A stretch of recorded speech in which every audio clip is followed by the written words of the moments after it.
Hello and welcome to our series all about Wix invoices and price quotes.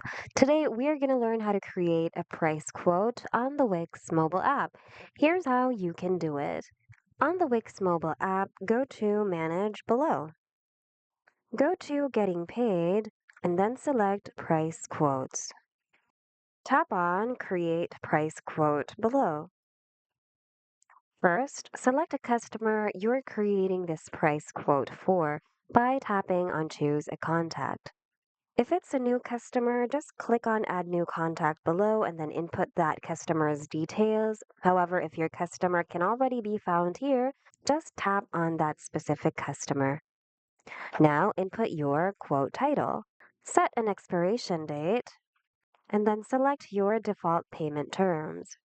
You can select from preset ones here, set custom terms as well, or mark it as due on receipt. Now it's time to add the product or the service. Add as many items as you need to. The subtotal, discount, tax, as well as the total price will show up over here. If in case you need to add additional info such as notes and legal terms, this is where you can add them. Once you're done, go back to the very top and review all of the details you've input. Make sure that there are no mistakes. Once you're done, tap on Next above, and then feel free to select an option depending on what you want to do.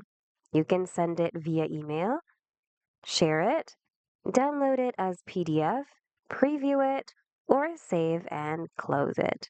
In my case, I'm going to be sending it as an email, and then we're going to tap on Send. The price quote will successfully be created and sent to the customer. And that's it for today, guys. We hope this video was helpful.